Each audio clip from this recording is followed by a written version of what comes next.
ሰላም ተማሪዎች እንዴት ናችሁ? ፋሩ ባላለው በአዲስ አበባ ዩኒቨርሲቲ የባዮሎጂ ሌክቸረር ነኝ። ከኔ ጋር የ10ኛ ክፍል ባዮሎጂን እያየን እንገኛለን። በዛሬው ቪዲዮአችን ደግሞ ስድስተኛውን ምዕራፍ ኢኮሎጂካል ኢንተራክሽን የሚለውን እንጀምራለን። ስለዚህ በዛሬው ቪዲዮአችን በዚህ ምዕራፍ ስር የምናያቸውን ነገሮች የምናይበት ኢንትሮዳክሽን ይኖረናል። ከዛ በተጨማሪ የመጀመሪያውን ንዑስ ርዕስ ትሮፊክ ሌቭልስ የሚለውን እንጀምራለን። ቪዲዮዎቻችን እንዳያመልጧችሁ የሳቆማን ዩቲዩብ ቻናል ሰብስክራይብ ማድረግ እንዳትረሱ። በተጨማሪም ቴሌግራም ቻናላችንን ጆይን አድርጉ፣ እንዲሁም ዌብሳይታችንን ጎብኙ። የዛሬው ምዕራፋችን ኢኮሎጂካል ኢንተራክሽን ነው የሚለው።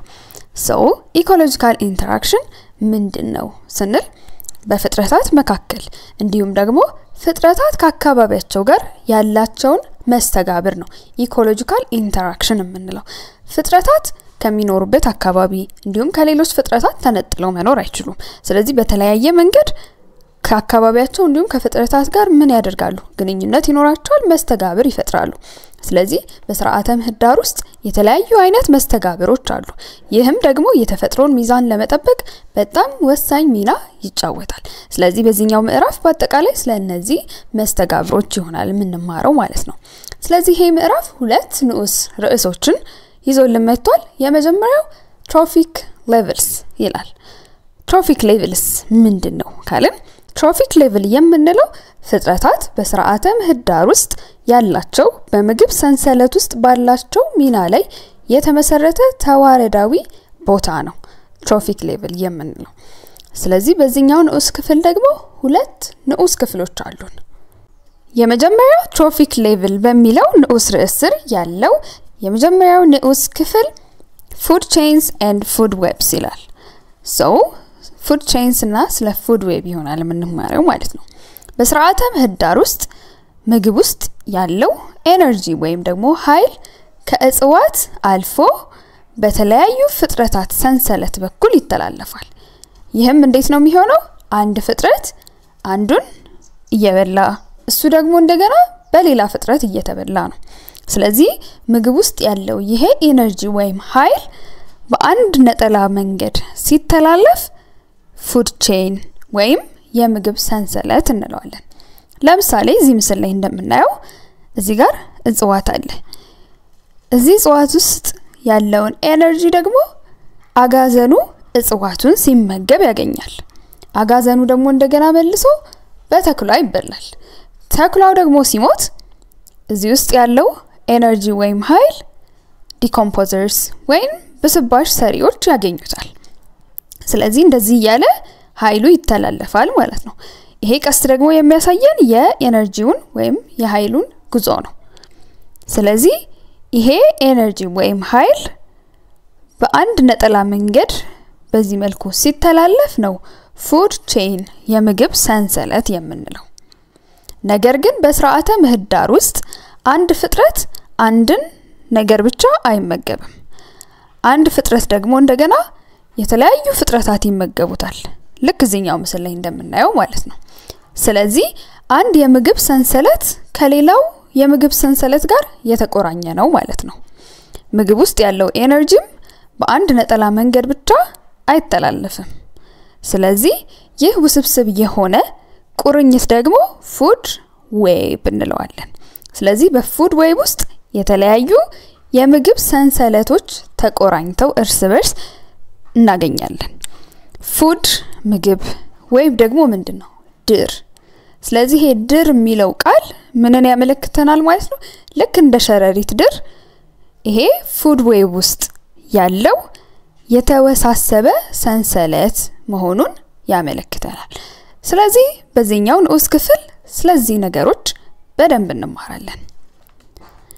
ትሮፊክ ሌቭልስ በሚለው የመጀመሪያው ንዑስ ክፍል ውስጥ ያለው ሁለተኛው ንዑስ ርዕስ ደግሞ flow of energy and matter through ecosystems ይላል። በስርዓተ ምህዳር ውስጥ ያለ የኃይል እና የቁስ ፍልሰትን የምናይበት ነው። ስለዚህ ኃይል ከአንድ ትሮፊክ ሌቭል ወይም ከአንድ ተዋረዳዊ ደረጃ ወደ ሌላ ትሮፊክ ሌቭል እንዴት ይተላለፋል፣ ምን ይፈጠራል የሚለውን ደግሞ የምናውቅበት ክፍል ነው። የስድስተኛው ምዕራፍ ሁለተኛው ንዑስ ክፍል ደግሞ cycling of materials in the ecosystem ይላል። እንደሚታወቀው በስርዓተ ምህዳር ውስጥ ያሉት ቁሶች መጠናቸው የተገደበ ነው። ስለዚህ አንድን ቁስ ወይም ንጥረ ነገር በተደጋጋሚ መልሶ መጠቀም ያስፈልጋል ማለት ነው።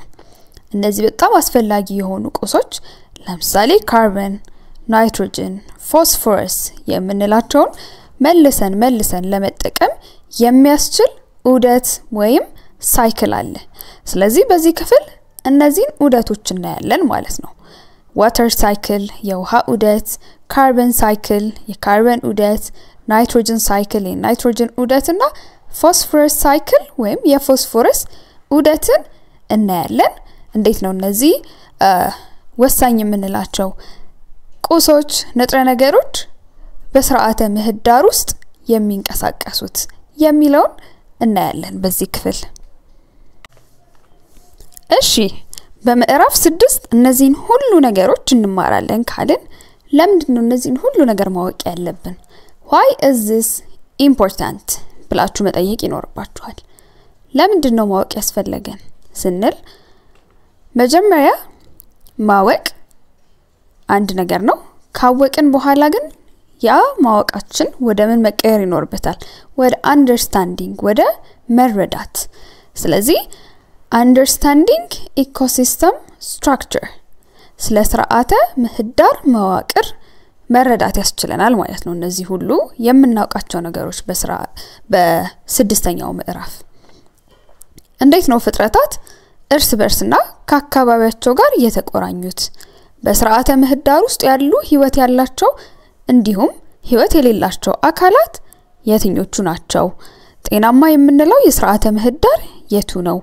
የስርዓተ ምህዳርን ጤና ደግሞ ምን ያበላሸዋል? ስለሚሉ ነገሮች መረዳት እንድንችል ያደርገናል። ይህ መረዳት ደግሞ አንድ appreciating biodiversity ብዝሃ ህይወትን ማድነቅ እንድንችል ያደርገናል። ያ ደግሞ ለአካባቢያችን የኃላፊነት ስሜት እንዲኖረን ያደርጋል ማለት ነው። ስለዚህ የተለያዩ አካባቢ ጥበቃ እንቅስቃሴዎች ውስጥ ለመሳተፍ እንነሳሳለን። እነዚህ እንቅስቃሴዎች ከሌሉ ደግሞ ወይም ደግሞ በቂ ካልሆኑ በትምህርት ቤታችን ሊሆን ይችላል፣ በመንኖርበት አካባቢ ሊሆን ይችላል፣ እንደዚህ አይነት የአካባቢ ጥበቃ እንቅስቃሴዎች እንዲጀመሩ ምክንያት ልንሆን እንችላለን ማለት ነው። ከነዚህ በተጨማሪ ደግሞ predicting ecosystem change የስርዓተ ምህዳር ለውጥን ለመተንበይ ያስችለናል። አካባቢ ላይ ለሚፈጠሩ የተለያዩ ተጽዕኖዎች እንዴት ነው ስርዓተ ምህዳሩ ምላሽ የሚሰጠው የሚለውን መተንበይ ይቻላል ማለት ነው። ለምሳሌ ሰዎች የምናደርጋቸው የተለያዩ አካባቢን የሚበክሉ እንቅስቃሴዎች ልክ እንደ ደን መመንጠር፣ የተለያዩ በካይ ነገሮችን ወደ አካባቢ መልቀቅ ስርዓተ ምህዳሩ ላይ ሊያመጣ የሚችለውን ተጽዕኖ መገመት ይቻላል። ይህ ደግሞ sustainable living practices ማለትም ዘላቂ የሆኑ ያኗኗር ልምምዶችን እንድንከተል ያበረታታናል።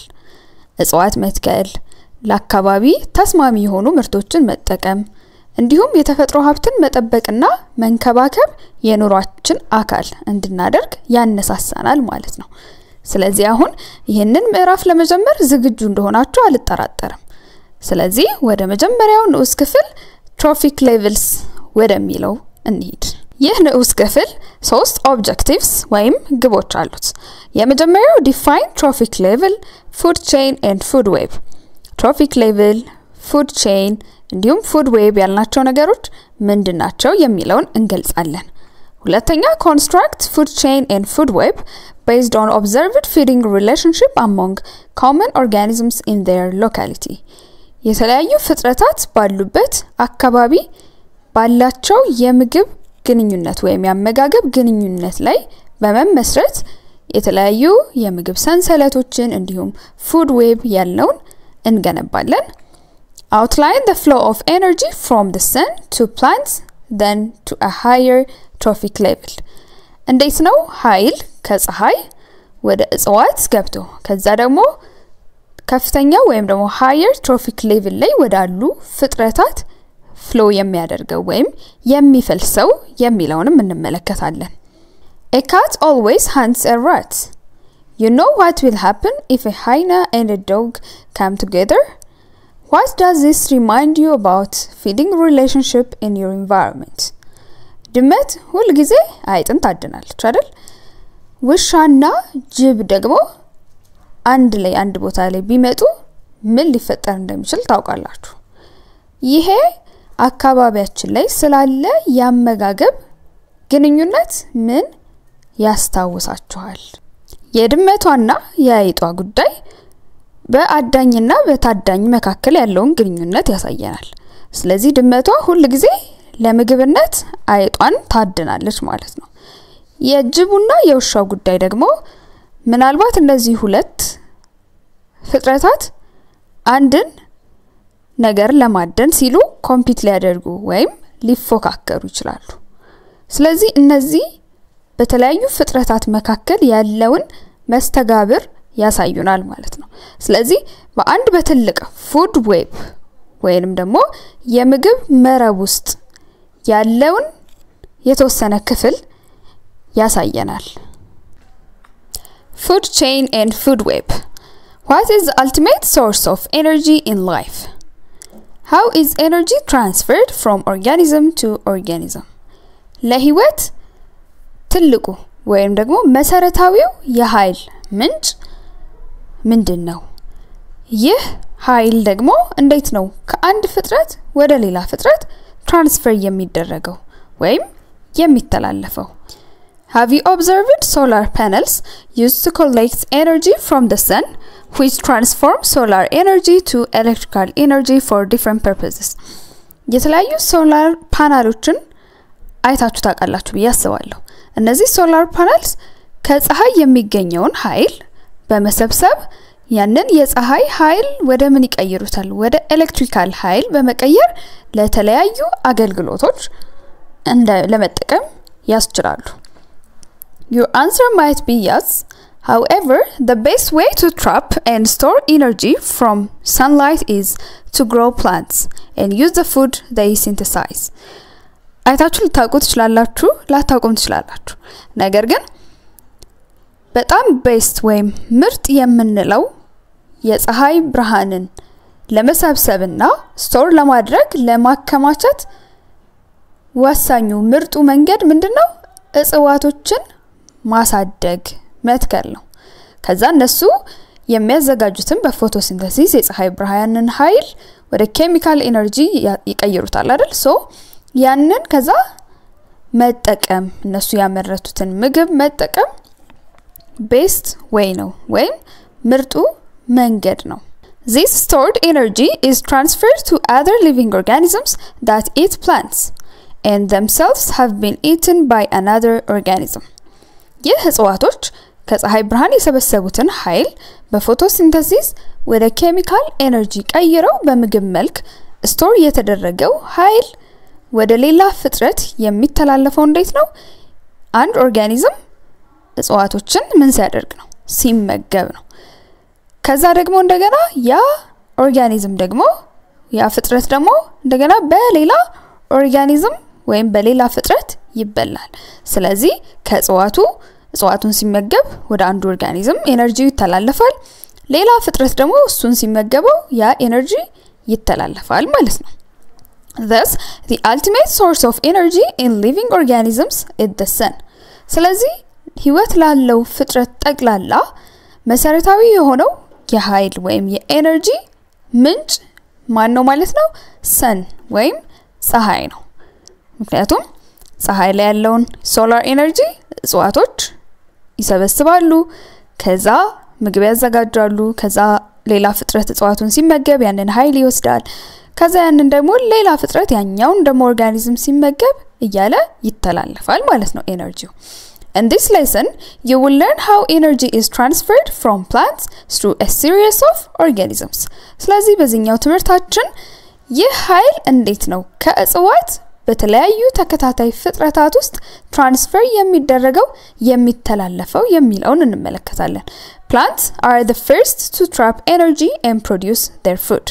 እጽዋቶች ኃይልን የሚሰበስቡት የመጀመሪያዎቹ እጽዋቶች ናቸው ማለት ነው ከፀሐይ ብርሃን ዋናው ሶርስ ወይም ለህይወት ዋናው ኃይል ምንጭ ፀሐይ ናት አለን ስለዚህ እሱን ኃይል በመጀመሪያ በዋነኝነት የሚሰበስቡት ማናቸው እጽዋቶች ናቸው ከዛ ያንን ኃይል ተጠቅመው ደግሞ ምን ያደርጋሉ ማለት ነው የራሳቸውን ምግብ ያዘጋጃሉ እጽዋቶች they are called producers also known as autotrophs or self-feeding ስለዚህ እጽዋቶችን producers እንላቸዋለን ማለትም አምራቾች ናቸው autotrophsም እንላቸዋለን ማለትም self-feeding ራሳቸውን የሚመግቡም እንላቸዋለን Animals feed on either plants or other animals as a source of energy እንስሳቶች ደግሞ ወይም እጽዋቶችን በመመገብ ወይንም ደግሞ ሌሎች እንስሳቶችን በመመገብ ምን ያደርጋሉ ማለት ነው ኃይልን ያገኛሉ ስለዚህ የእንስሳት የኃይል ምንጭ ወይ እጽዋቶች ናቸው ወይ ደግሞ ሌሎች እንስሳቶች ናቸው ማለት ነው They are known as consumers or heterotrophs ስለዚህ እነዚህ consumers ተመጋቢዎች ወይንም ደግሞ heterotrophs እንላቸዋለን ስለዚህ heterotrophs ማለት የራሳቸውን ምግብ ማዘጋጀት የማይችሉ ስለዚህ ምግብና ኃይል ለማግኘት ሌሎች ፍጥረቶች ላይ ምን ይሆኑ ማለት ነው የተደገፉ ናቸው plants ግን autotrophs ናቸው ራሳቸውን የሚመግቡ heterotrophs ደግሞ በautotrophs ወይም በአምራቾች የተዘጋጀውን ምግብ የሚመገቡ ናቸው ስለዚህ እነዚህ consumers ወይም heterotrophs ደግሞ የተለያዩ አይነቶች አሉ feeding on plants እጽዋቶችን የሚመገቡትን herbivores እንላቸዋለን or other animals ሌሎች እንስሳቶችን ደግሞ የሚመገቡትን carnivores እንላቸዋለን or feed on both plants and animals እጽዋትም እንስሳትንም ደግሞ የሚመገቡትን omnivores እንላቸዋለን ስለዚህ autotrophs እጽዋቶች ናቸው plants ናቸው heterotrophs ወይም consumers ደግሞ ወይ herbivores ናቸው እጽዋት ብቻ ይመገባሉ ወይ carnivores ናቸው እንስሳትን ይመገባሉ ወይ ደግሞ ሁለቱንም ይመገባሉ omnivores እንላቸዋለን How does energy flow in food chain ስለዚህ ይሄ ኃይል እንዴት ነው በምግብ ሰንሰለት ውስጥ የሚፈልሰው Thus energy is transferred from plants through a chain of organisms employing the eat or to be eaten process ስለዚህ ኃይል ከእጽዋት በተለያዩ ፍጥረታት ሰንሰለት በኩል ይተላለፋል ይህም የሚሆነው እንዴት ነው አንዱ ፍጥረት አንዱን እየበላ እሱ ደግሞ እንደገና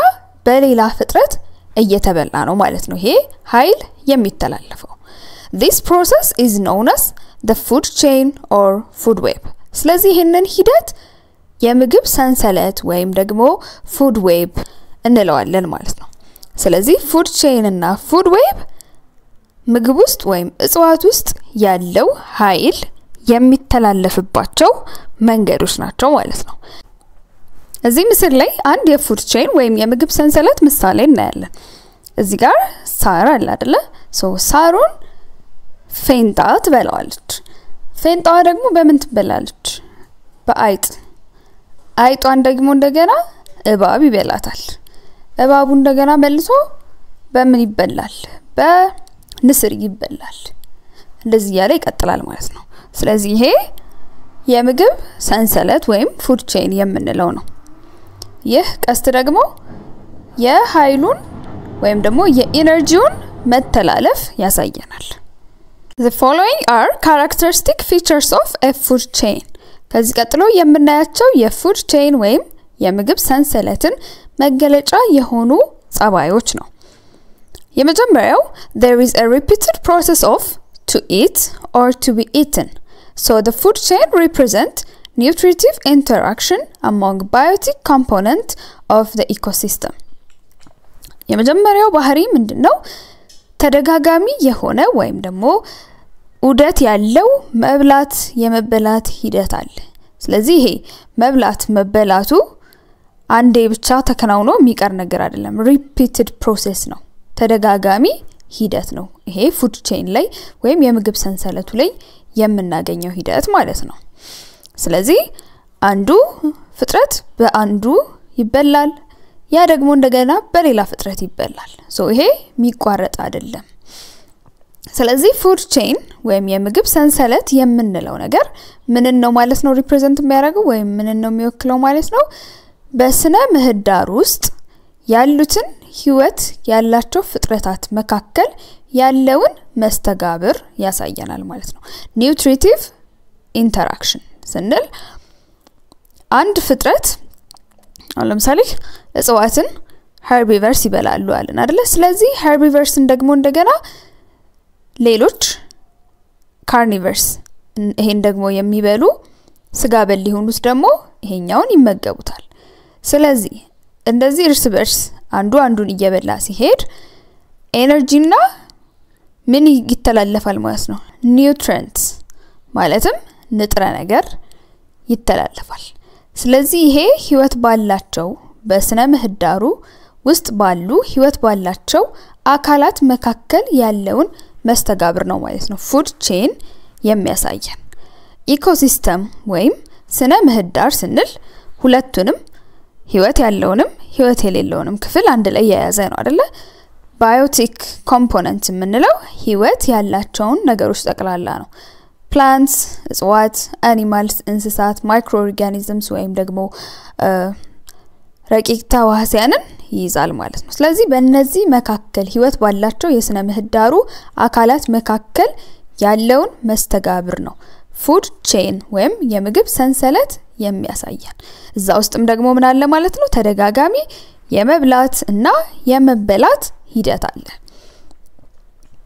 ሌላ ደግሞ plants or producers are the base or beginning of the food chain የምግብ ሰንሰለቱ መሰረት ወይም መነሻ መጀመሪያዎቹ ምንድናቸው plants ናቸው እጽዋት ወይም ምን እንላቸዋለን producers አምራች እንላቸዋለን አምራች የተባሉትም ለምንድነው ከፀሐይ የሚገኘውን የሶላር ኤነርጂ ተሰብስበው በፎቶሲንተሲስ ያንን ወደ ኬሚካል ኤነርጂ በመቀየር ምግብ ማዘጋጀት ስለሚችሉ producers አምራች ብለናቸዋል ስለዚህ ያለ ፕላንት ወይም ያለ እጽዋት ፉድ ቼን አይኖረንም ማለት ነው መነሻዎቹ plants እጽዋት ናቸው there is a unidirectional flow of energy from the sun to the producers and then to the series of consumers በፉድ ቼን ወይም በምግብ ሰንሰለት ጊዜ ኤነርጂ ወይም ኃይል በአንድ ነጠላ መንገድ ብቻ ነው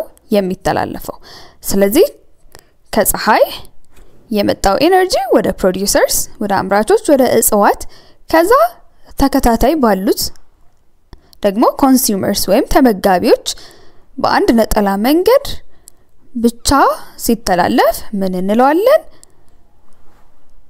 ፉድ ቼን ወይም የምግብ ሰንሰለት እንለዋለን Is it the unidirectional flow of energy that is commonly observed in an ecosystem? በአንድ ስነ ምህዳር ውስጥ ግን የምናየው በተለምዶ የምናየው የኤነርጂ ፍሎ ወይም ፍልሰት ዩኒዳይሬክሽናል ብቻ ነው ማለትም በአንድ አቅጣጫ በአንድ መስመር ብቻ ነው ኃይል የሚፈልሰው አይደለም አይደል ያ ግን እንዴት ሆነ የሚለውን ደግሞ እንይ Omnivores, which are animals that feed both on plants and other animals, occupy more than one position in the food chain. Omnivores ያልናቸው እጽዋትንም እንስሳትንም የሚመገቡ እንስሳት ማለት ናቸው በፉድ ቼን ወይም በምግብ ሰንሰለት ውስጥ ከአንድ በላይ የሆነ ቦታ ይይዛሉ ያም የሚሆነው ለምንድነው ሁለቱንም እጽዋትንም እንስሳትንም ስለሚመገቡ ነው ስለዚህ አሁን አንድ ኦምኒቨር እንስሳ በአንድ ፉድ ቼን ወይም በአንድ የምግብ ሰንሰለት ውስጥ ፕላንት ከሆነ እየተመገበ ያለው ከእጽዋቱ ቀጥሎ ያለውን ቦታ ነው የሚይዘው ሌላ ፉድ ቼን ላይ ወይ ደግሞ ሌላ የምግብ ሰንሰለት ላይ ደግሞ ያው ራሱ እንስሳ ፕላንት ሳይሆን ሌላ እንስሳ ደግሞ እየተመገበ ከሆነ በዛ የምግብ ሰንሰለት ውስጥ ደግሞ ከፕላንቱ ቀጥሎ ያለውን ደረጃ ይይዛል ማለት ነው ስለዚህ ኦምኒቨርስ ሁለቱንም ስለሚመገቡ በተለያየ የምግብ ሰንሰለት ውስጥ የተለያየ ቦታ ይይዛሉ ማለት ነው You daily observe that one organism does not eat one organism only እንደምናስተውለውም ደግሞ ሁሉ ጊዜ አንድን ፍጥረት ብቻ አይደለም የሚመገበው every organism eats different organisms and it can be eaten by other different organisms እያንዳንዱ ደግሞ ፍጥረት የተለያዩ ፍጥረታትን ይመገባል እንዲሁም ራሱ ደግሞ በተለያዩ ደግሞ በሌሎች ፍጥረታት ይበላል ለምሳሌ እዚህ ምስል ላይ እንደምናየው ይሄንን ሳር እዚህ ጋር ፌንጣውም ትበላዋለች አይጧም ትበላዋለች ይሄ ፌንጣ ደግሞ እንደገና በወፍ ሊበላ ይችላል በእንቁራሪት ሊበላ ይችላል አይጧም ደግሞ እንደዛው በቀበሮ ልትበላ ትችላለች በጉጉት ልትበላ ትችላለች እንደገና በጭልፊትም ልትበላ ትችላለች ስለዚህ ይሄ የተለያየ ማውዟን አይጧን አሁን 1 2 3 ሊመገቧት ይችላሉ ማለት ነው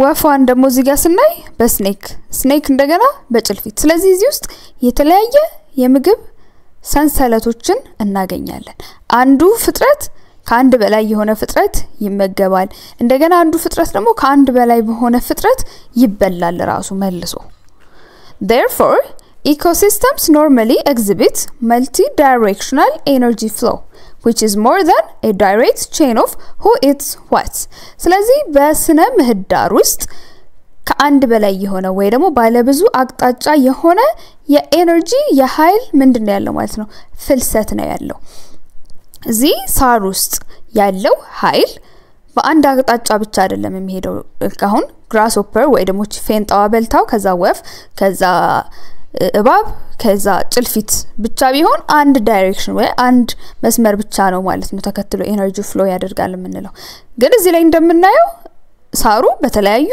እንስሳቶች ሊበላ ይችላል ራቢቷም እዚህ ጋር ሳሩን ልትበላ ትችላለች ስለዚህ ከራቢቷን ደግሞ ፎክሱ ሊበላት ይችላል ቀበሮ እንደገና ደግሞ ጭልፊቱም ሊበላት ይችላል ስለዚህ በተለያየ አቅጣጫ ፎክሱ ከበላት ኤነርጂው በዚህ አቅጣጫ ይሄዳል ጭልፊቱ ከበላት በዚህ አቅጣጫ ይሄዳል እያለ የተለያየ አይነት መልቲ ዳይሬክሽናል የኃይል ምን አለ ማለት ነው ፍልሰት አለ ሶ ይሄ ከአንድ በላይ ነው ማለት ነው ይሄ ማንን በላ የሚለው ነገር ከአንድ በላይ ነው ሳሩን ማን በላው ስንል አይጧ ልትሆን ትችላለች ፌንጣው ሊሆን ይችላል አይጧን ደግሞ ማን በላት ስንል ጉጉት ሊሆን ይችላል ጭልፊት ሊሆን ይችላል ቀበሮ ሊሆን ይችላል ስለዚህ ይሄ ነው ማለት ነው ያለው ምን ውስጥ ስነ ምህዳር ውስጥ የሚፈጠረው ነገር what is occurring in the ecosystem is a complex web structure called food web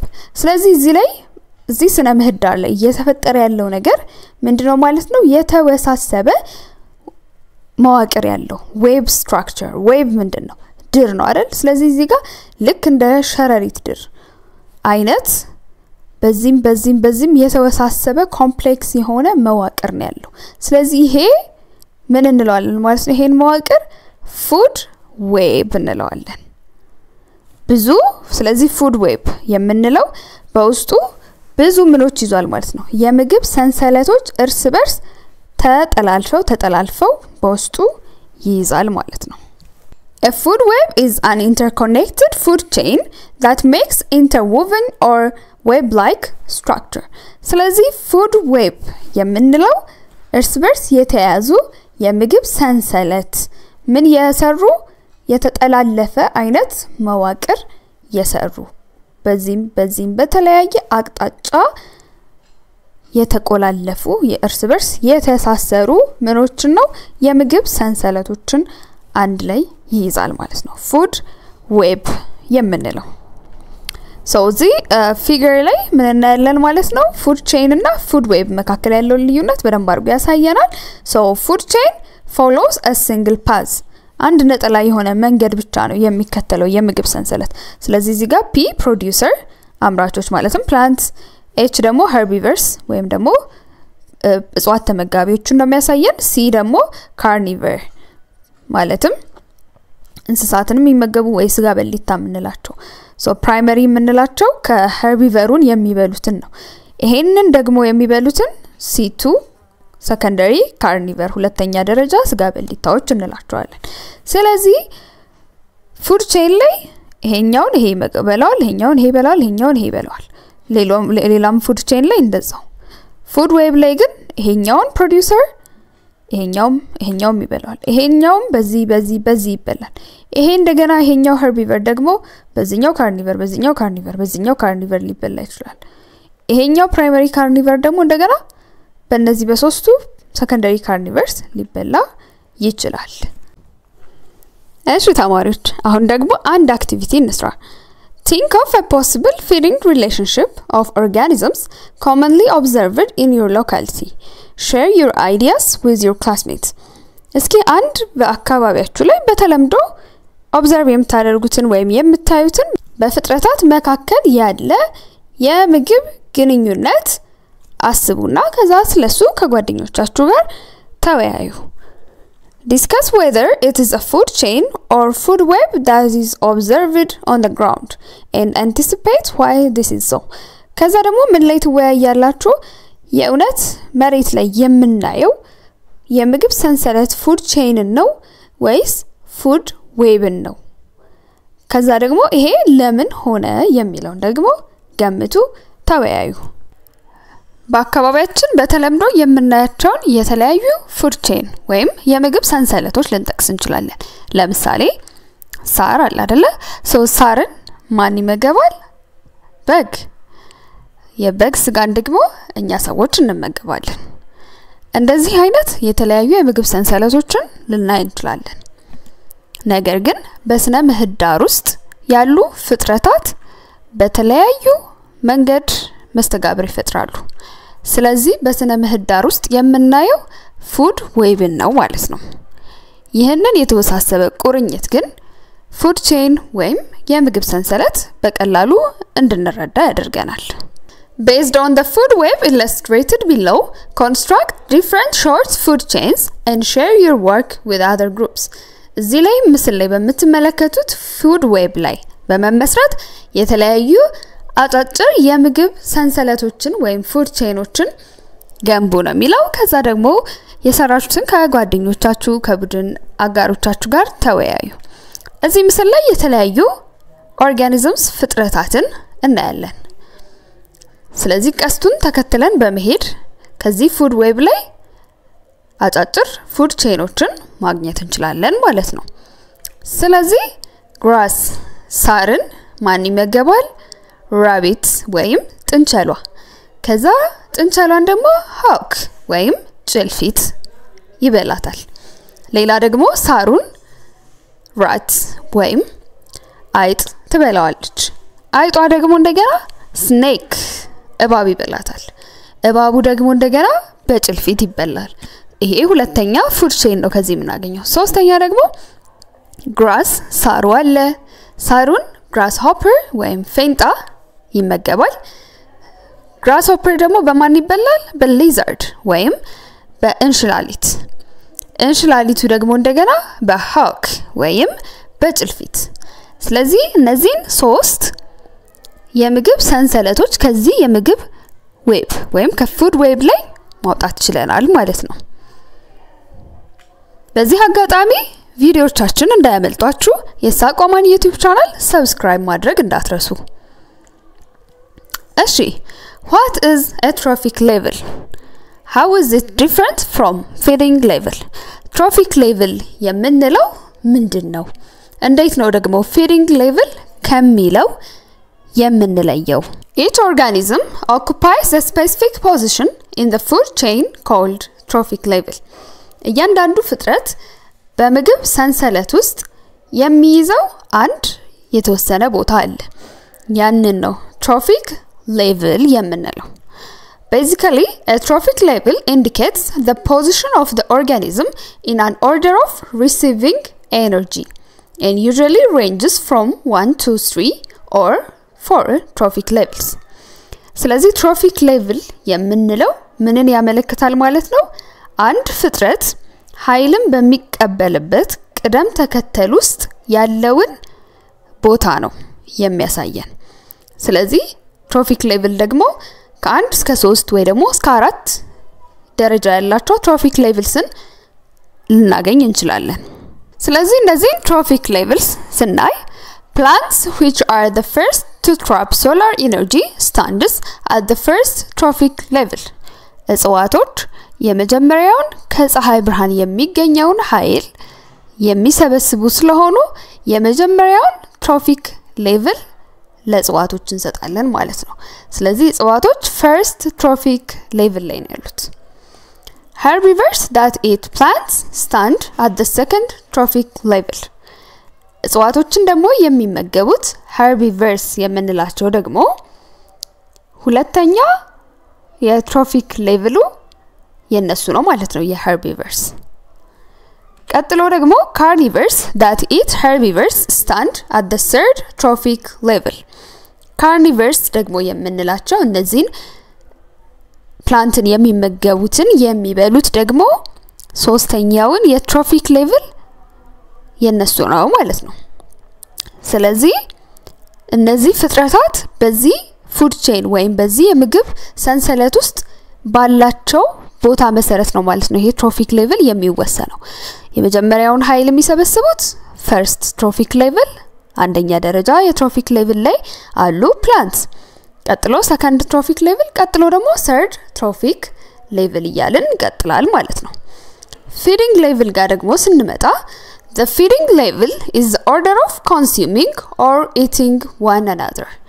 feeding level ደግሞ የምንለው የተመጋቢነት ደረጃ ወይም ደግሞ እርስ በርስ የመመጋገቡን ደረጃ ነው የሚያሳየን። የተመጋቢነት ደረጃን ነው የሚያሳየን። ስለዚህ በዚህ መሰረት herbivores are at the first feeding level consuming plants also known as primary consumers. ስለዚህ በፊዲንግ ሌቭል ወይ በተመጋቢነት ደረጃ ደግሞ ስንመጣ የመጀመሪያ ተመጋቢዎች የምንላቸው ማንን ነው? herbivores ነው እጽዋትን የሚመገቡትን። ስለዚህ እነዚህ primary consumers ወይም የመጀመሪያ ተመጋቢ እንላቸዋለን። carnivores that eat herbivores stands at the second feeding level and so on. ልክ እነዚህን herbivores ደግሞ የሚመገቡትን ምን እንላቸዋለን? secondary consumers ወይም ሁለተኛ ተመጋቢዎች እንላቸዋለን።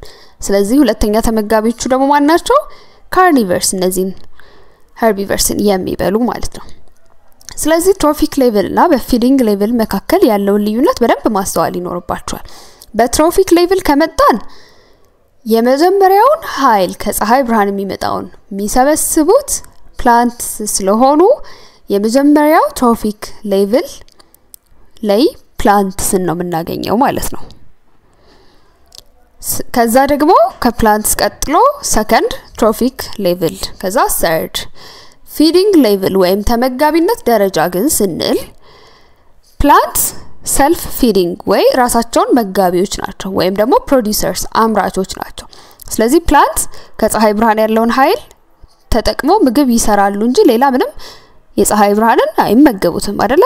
ወይም ሌላ የሚበሉት ነገር የለም ፕላንትስ። ስለዚህ የተመጋቢነት ደረጃ ውስጥ አናስገባቸውም። ግን እነዚህን የሚመገቡት የመጀመሪያ ተመጋቢዎች ማን ናቸው? herbivores። ስለዚህ ነው በፊዲንግ ሌቭል ወይ በተመጋቢነት ደረጃ herbivoresን primary consumers ወይም የመጀመሪያ ተመጋቢ ያላቸው። ስለዚህ በፊዲንግ ሌቭል herbivores primary consumer ናቸው። በትሮፊክ ሌቭል ግን ስንመጣ ሁለተኛውን ትሮፊክ ሌቭል ነው የሚይዙት። ካርኒቨርም ጋም ስንመጣ እንደዛው በተመጋቢነት ደረጃ ሁለተኛ ተመጋቢ ናቸው። በትሮፊክ ሌቭል ስንመጣ ግን ሶስተኛ ትሮፊክ ሌቭል ላይ ነው የምናገኛቸው። ይሄንን ልዩነት በደንብ ማስተዋል ይኖርባችኋል። እሺ ተማሪዎች አሁን ደግሞ አንድ አክቲቪቲ ይኖረናል። ፊልድ ቪዚት ነው። ከክፍል ወጣችሁ የምትሰሩት አክቲቪቲ ነው። Your teacher will arrange a short visit to your school garden or corner with grass for you to observe feeding relationship among organisms. መምህራችሁ ትምህርት ቤታችሁ ውስጥ ወዳለ የአትክልት ስፍራ ወይም ደግሞ ሳር ወዳለበት አካባቢ ይዛችሁ ይሄድና በፍጥረታት መካከል ያለውን የተለያየ የፊዲንግ ሪሌሽንሺፕ ወይም ደግሞ የበይና የተበይ ቁርኝት እንድትረዱ ይደረጋል። ከዛ you may encounter insects like grasshopper. Observe what these insects feed on and which organism are hunting grasshoppers. የተለያዩ ነፍሳትን ልክ እንደ ፌንጣ አይነቶችን ልታዩ ትችላላችሁ። ከዛ እንደዚህ ነፍሳት ምን እንደሚመገቡ እዩ እነሱን ደግሞ ማን እንደሚያድናቸው ተመልከቱ take field note on the different feeding relationship that you observe ስለዚህ እንደዚህ የተለያዩ ያያቻቸውን የfeeding relationships ጻፏቸው After coming to class, discuss with your small group on what you observed and construct a food chain or food web to show feeding relationship among organisms. ከዛ ባያችሁት መሰረት የተለያዩ የምግብ ሰንሰለቶችን ወይም ደግሞ food webንም ስሩ መገንባት ትችላላችሁ በተለያዩ ፍጥረታት መካከል ያለውን የfeeding relationship የሚያሳይ ማለት ነው Prepare a report and submit it to your teacher as an input for class discussion.